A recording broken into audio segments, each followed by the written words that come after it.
okay? So you're driving down the road, and here's this guy, he's, I think, 6'3", 300 pounds, okay? I'm 250 pounds, so add 50 pounds to me, okay, and about 3 inches.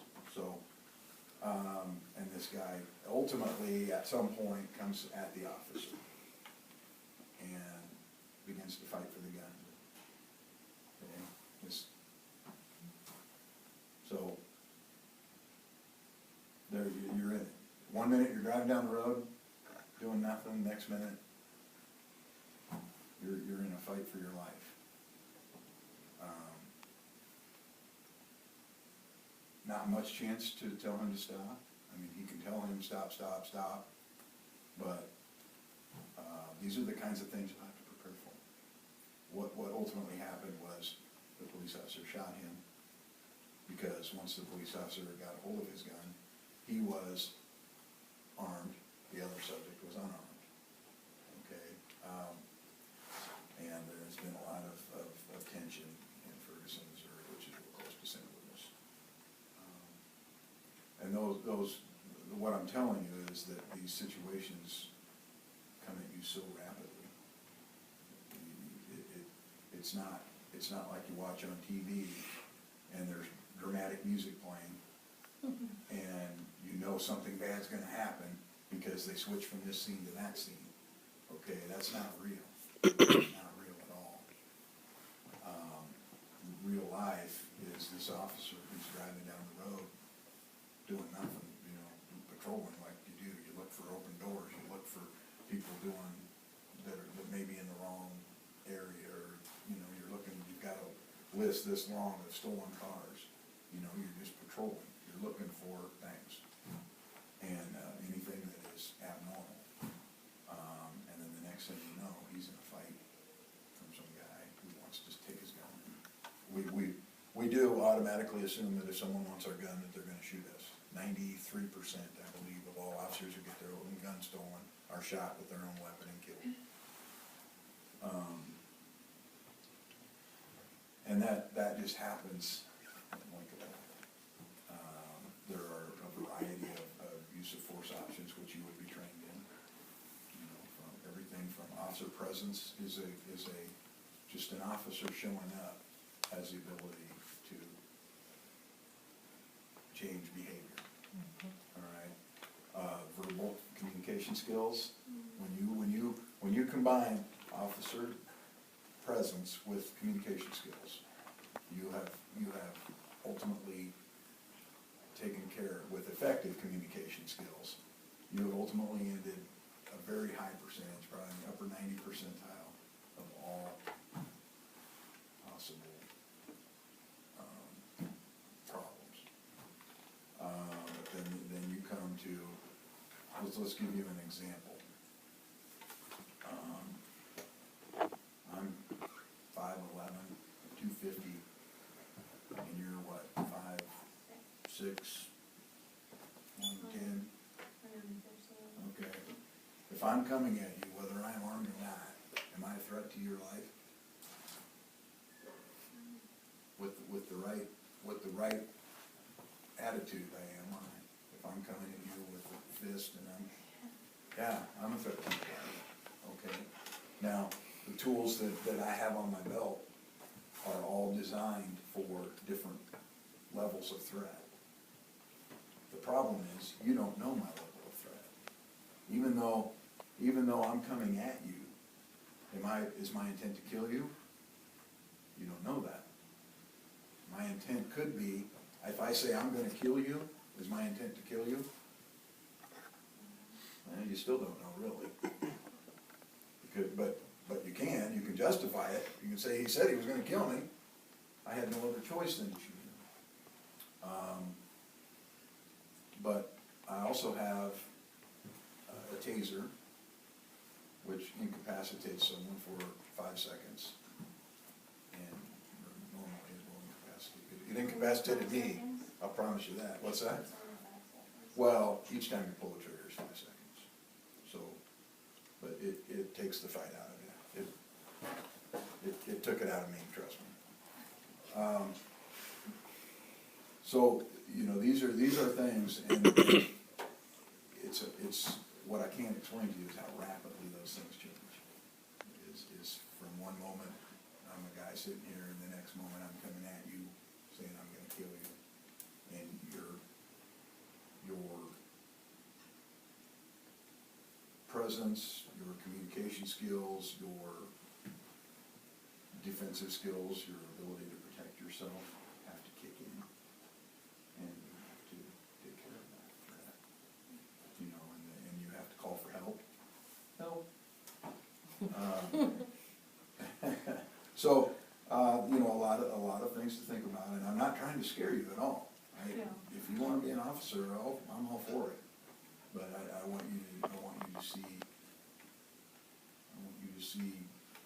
the real thing, okay? I would suggest, a ride-along, if you would want to ride along with a city officer, county officer, state officer, or whatever department you may or may not be interested in, you know, check it all out, so you know exactly where it is you want to go. There are many, non-uniform divisions of many police departments, investigators. You take a city the size of Des Moines, there are detectives, and they divide their detectives into, you know, robbery and murder, and, you know, they have detectives for, I mean, some detectives probably do a little bit of this and a little bit of that, but, so those are all options as well. But, in the larger departments, you're probably gonna start out as a street officer.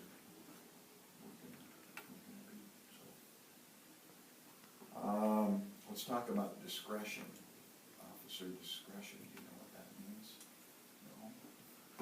No? Discretion means that if I stop someone for a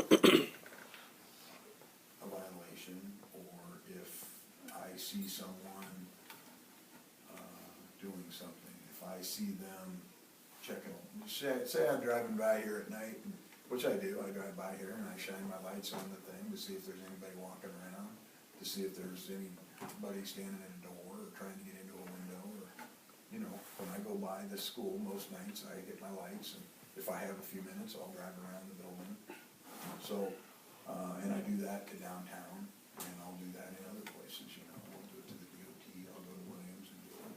And that's what we do at night when there's not a lot of other things going on. But let's say that I find somebody on the school at midnight, rattling a door, trying to get a door. Is that a crime? Oh, yeah, if they get in. Well, it's probably a crime for them, it is a crime for them just to be on the property. There's no reason, the school's not open, they know it, there's no reason for them to be here. Now, so yes, they've committed a crime.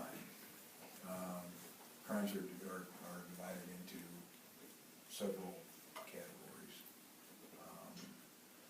We have 3 classes of misdemeanors. We have simple misdemeanors, we have serious misdemeanors, and we have aggravated. So that goes up: simple, serious, aggravated. Then we have C felony, D felony, D felony, C felony, B felony, A felony. Okay, so A felonies are murder, rape, arson, you know, kinds of things that seriously injure or kill people. Trespassing is beyond fine. However, if they broke into that building, you're stepping up to a felony. So, you catch them before they break in. This is where discretion comes in. What can you prove? What law did they break? Trespassing, being there when they're not supposed to be. Correct. Okay, what was their intent? Probably. You're probably right, but you can't prove it, because they didn't get in, you know? Now, the discretion comes in this example, do you arrest them? And you don't have, I mean, there is no right answer, okay? But that's the discretion. You as an officer have to decide whether or not to, okay? And same thing when I work traffic most of the time. So when I stop someone, I have to decide if I'm gonna give them a ticket or if I'm gonna give them a ticket, or if I'm just gonna verbally tell them to knock it off. That's all officer discretion. So you need to be ready for that. There's a lot of endless possibilities where you're gonna have to decide, it's every day, it's endless. All right, do you have any questions for me? What do you like most about your job? What do I like most?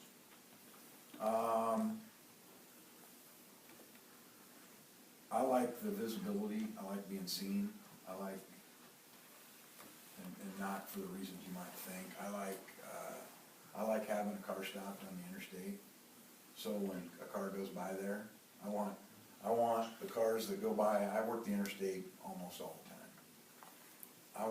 When people drive by there, I want them to see me stopped, and so every time they drive by, every time they drive by, I want my car on the side of the road with the car. And I want them to think to themselves, every time I go through here, there's that white patrol car. And he's always got somebody stopped, so that they want to obey the law to save their own lives and save other lives. That's I think is my favorite. It's a really good feeling also, and no higher, no lower, when I go and I help somebody change a tire, or teach somebody how to change a tire. I've done that. I even got a thank you for that once. Two young ladies, I taught them how to change a tire, and they said, "Man, attaboy." One of the best compliments that I get is when someone pulls over and is talking on their cell phone. I don't know why they're on their phone. I don't know why they're pulled over. So I pull in behind them and I walk up, and they say, "Oh, I'm just on my cell phone." I said, "Okay, I don't know if you're having a heart attack. I don't know if you broke down. I don't know if something's wrong." So I just thought I'd stop and check on you. And they go, "Wow, thanks, appreciate it." Most people really, really appreciate it when you stop and check on them, even if nothing's wrong. So those are my favorite things about the job. When did you decide that you wanted to become a state trooper? Like, has it always been something you wanted to do? Well, actually it has, because my dad was a trooper. So before I was born. He started in '65 and I was born in '66, so. I grew up with a patrol car in my yard my whole life. I found I think it's first grade. First grade, I think I said I want to be a state trooper. And I had a picture of a trooper hat that I drew.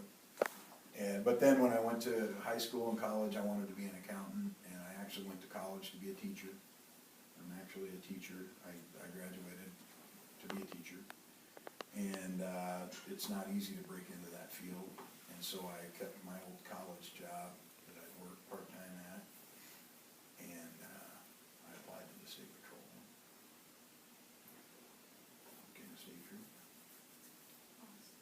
So it's been fun.